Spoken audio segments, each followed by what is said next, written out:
Hi, welcome to the Ed Solly, used to be audio show, now we've gone full video, and I am excited to sit down with my next two guests. We've got Kelvin King running for Senate in Georgia, and what's making me most nervous, because she is a pro at this, is his wife Janelle King, who's done this for a living, so probably going to put all of us to shame. No offense, Kelvin, not as nervous to talk to you on this as she's as a pro, but we're going to have a good time today. Yep. Oh, no, So Kelvin's been involved in the Georgia Senate race, which is coming down to an end. I know there's been a lot of hard work that's gone into it. You've come and spoken here at the Republican Women several times now. Big fan favorite. You're a big crowd favorite. Always turns a good crowd whenever Kelvin and Janelle make it. You guys are probably the best duo out there where I haven't seen anyone else. He took my words. Yes. So last time you were here, one of the most common things we said after was, well, if Kelvin wins this seat, Janelle goes for the next one. We got two senators in Georgia, and they can both be kings. I can be okay with that. I could live with that as a power team. I tell you. I think I remember you saying, "What's better than one king too?" That's and exactly I was right. like, I thought that was cute. I said it a few times. That is exactly. Yeah, that was me. I'm glad you like remember that that. one. So I want to talk a little bit about some of the things that you're running on. Sure.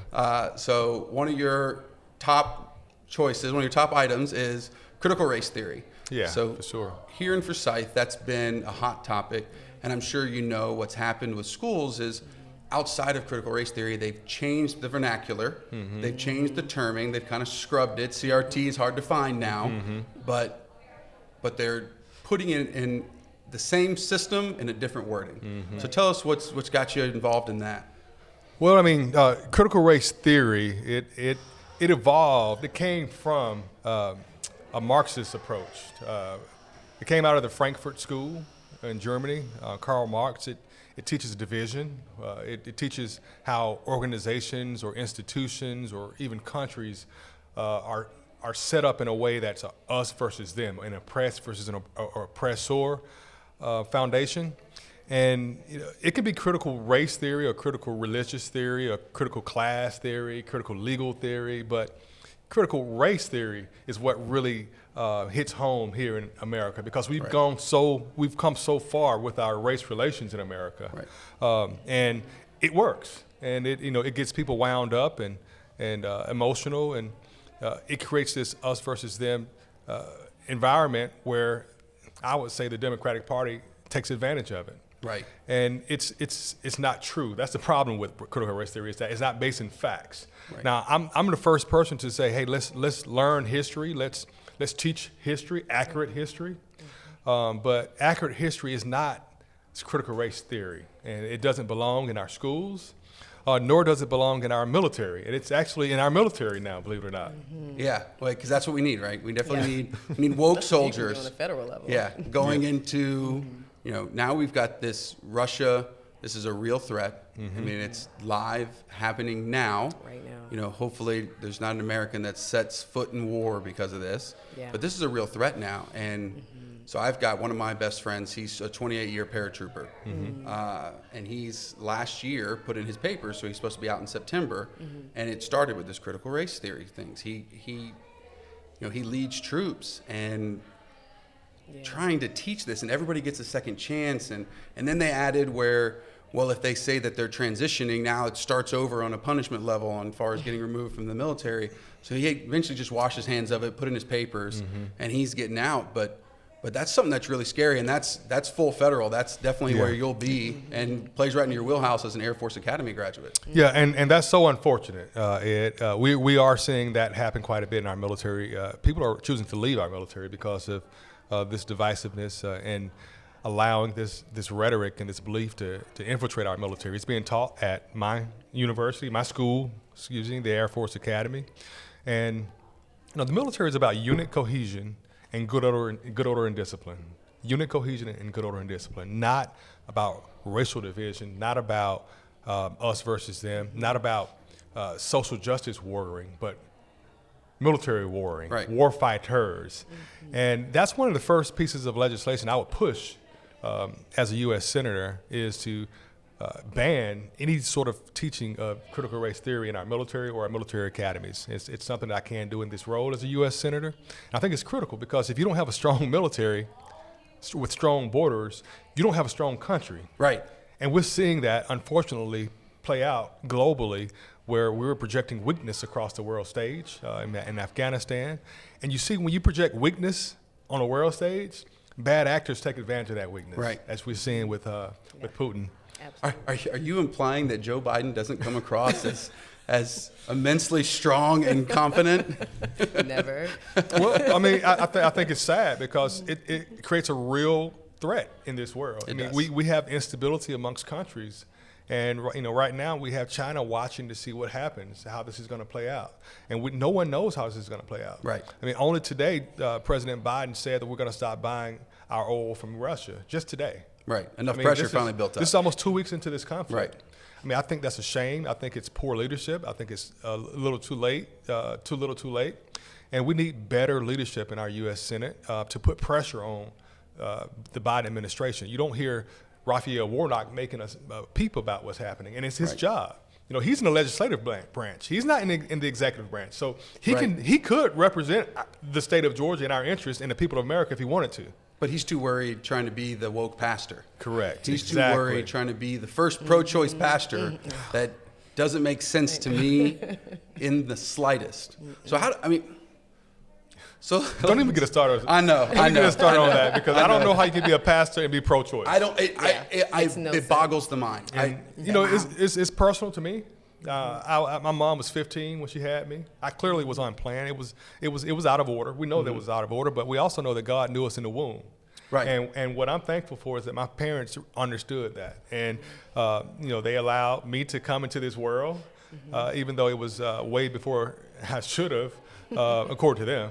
Right. But God knew me in the womb, and they did marry and try to do the right thing. So I do thank my parents for that, but unfortunately the wheels fell off the wagon when I was about 11 years old. Right. It was drug usage and domestic violence in my home from my father, and he ended up leaving. And so it was just my mom and 2 kids, and she ended up working extra hours and eventually hurt her back, and she couldn't work. So it was tough. And my grandmother stepped into the role. I say thank God for grandmothers.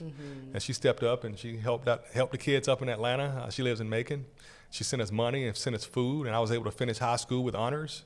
And I got an appointment to the Air Force Academy, and my life changed after that. So yeah, of course, this is personal to me when we talk about life and being pro-life. Right. When you said it exactly right. God knows us in the womb. In the womb, he made us. Correct. He knew every hair on our head, every decision we'd make. He knew it then. Right. And that's, I agree, it's where it gets, that's the reason for fighting for it. Yeah. It's not one to put anyone in a bad position. It's about understanding every child was conceived on purpose. Yep. It may not have been on purpose by the person who conceived them. Correct. But it was on God's purpose. Correct. 100% agree. So I wanted to talk also about your organization. I think, Janelle, this is kind of your strong suit, the Speak Georgia. And tell me a little about that and what y'all do. Yeah, so Speak Georgia came from us just having kitchen table talks. We would have these discussions, and it's so funny because we really do talk about politics pretty much all the time. I'm happy that that does not destroy our marriage. It actually brings us closer together.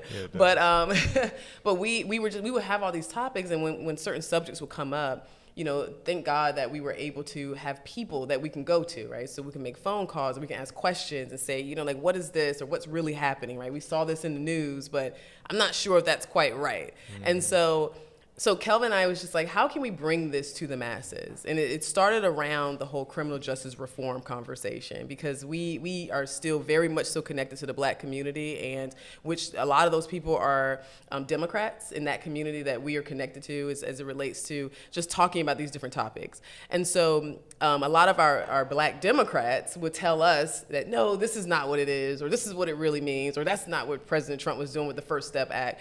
And then we were like, no, you know what? How do we get truth to them? Right. So we decided to create Speak Georgia, which is a nonprofit 501c3, where we basically talk about issues. So we don't do anything political, but we do talk about issues. And So our first one was around criminal justice reform, where we brought in Jerron Smith, who was the one of the co-authors of the First Step Act. Okay. And the way we set it up is that they sit in the seat, we give them one question, and all the other questions come from the audience. We do not know what they're going to be, so we tell everyone it's the hot seat. Be prepared. Be prepared. Yeah. And at that first event, I would say probably about 60% of the people there were Democrats, and so that allowed us to be able to create a safe environment where we weren't being politically driven, but it allowed them to get accurate information. And then from there, we had a series of different just events and just conversations, and it was all about getting accurate information to people. Right, and that's what I hate so much with criminal justice reform specifically.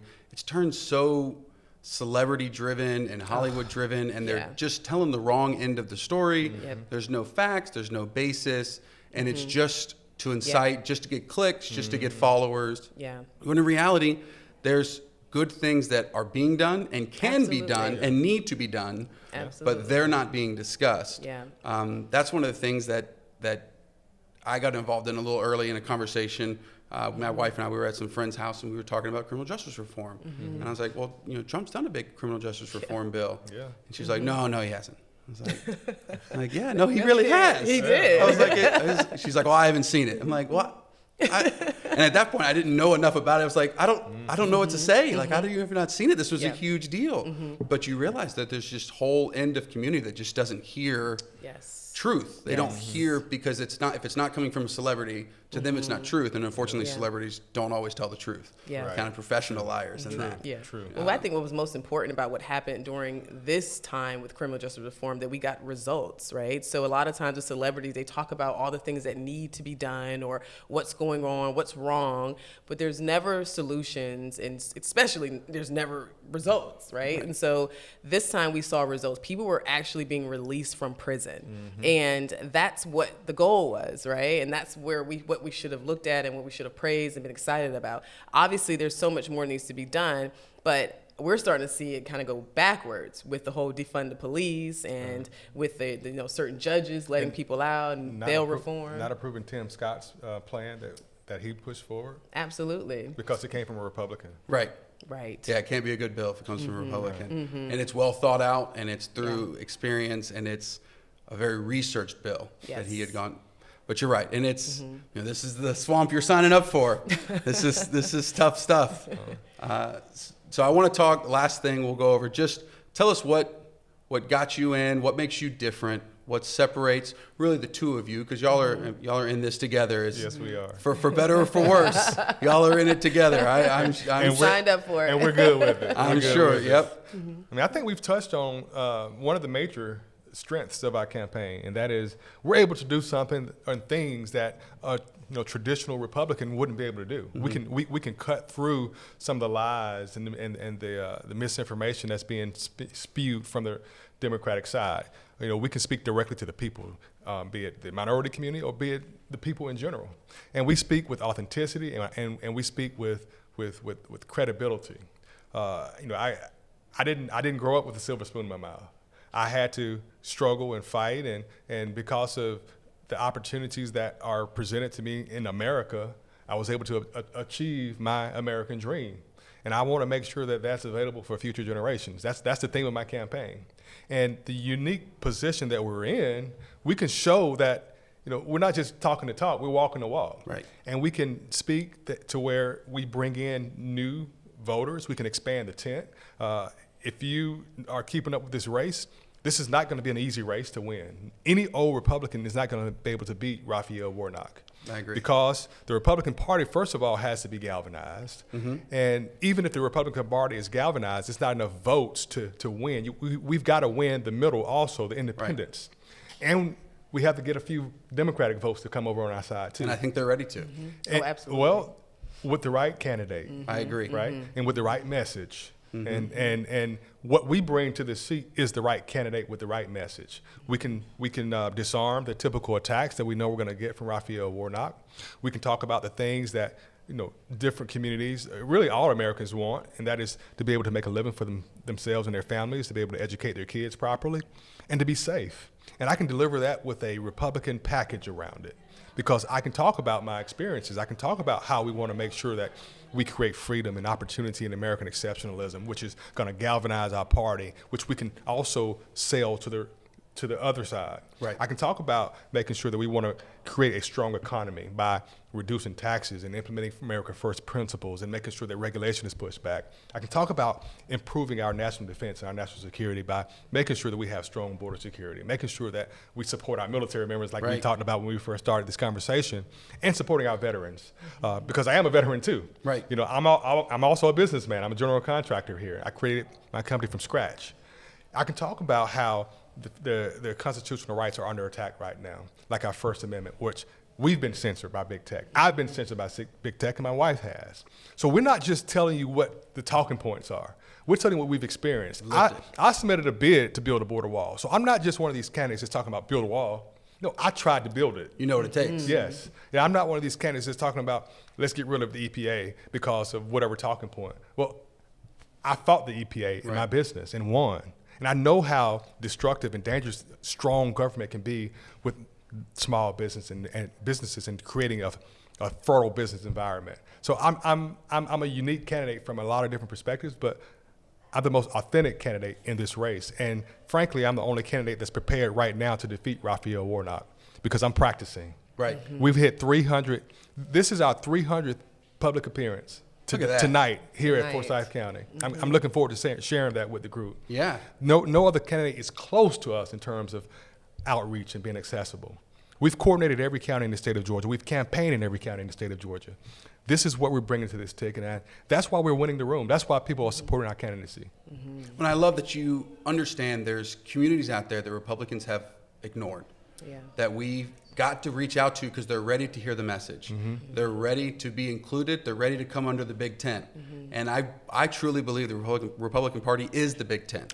I think there's room for everyone. Mm-hmm. And I think it just takes brave people to get out there and share the message. Yes, sir. You know, it's kind of like witnessing. It's tough the first couple of times.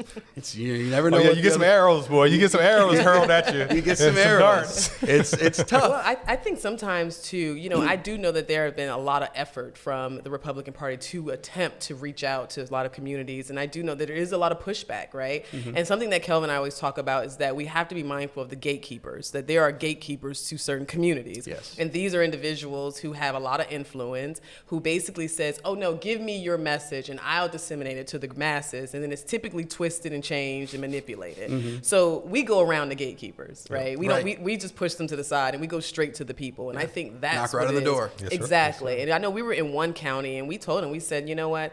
The county is now predominantly black, and it's a Democrat county. But the Republican Party there, they were just saying that, you know, how do we go in? How do we change this? How do we make people feel safe? Because to be honest, you're not going to see a lot of minorities come to GOP meetings because if they're seen in a picture at a GOP meeting, the backlash they may get from their family to them is just not worth it. But that doesn't mean they won't vote Republican. Right. And so sometimes it's going and knocking on those doors, but let us come with you. Right. And say, hey, you know what? This is such and such individual. They're a part of the GOP here. We're going to leave and go back to another county, but these are people you can reach out to. And that's how you bridge that gap. Yep. And that's what we are going to continue to do. And I think your message is resonating specifically because you two are just so genuine. I've gotten to speak with you a couple times now. I know you've met lots and lots of people, so I appreciate you remembering something I said earlier. I did. But you're very approachable, and that's at the Senate level, that's hard to find. That's hard to find someone who's running for that big of an office that when you give your speeches and you walk off stage, you're the same person. You're the same person off mic So as you are on microphone. And I don't know how to be anything else. I know. And but I mean, you know this. It's so rare. It's so rare to see someone speak and then talk to them off mic, and it's the exact same. Absolutely. And I think you guys are doing a great thing. So tell everyone where they can find you, how they can support you. Sure, Ed. Thanks. Go to kelvinking.com, KelvinKing.com. That's our website, and you can access all of our social media platforms. Look us up. Look at some cool videos that we have put out too. I think you'll enjoy it. And please support us if you choose to. You can contribute online as well. We have about 82 days between now and May 24th. So look into our campaign. Support us if you choose to. But regardless, we're going to fight hard to represent you with honor and dignity. All right. Absolutely. American Dream's not dead. It's sitting right next to me. Thanks, guys.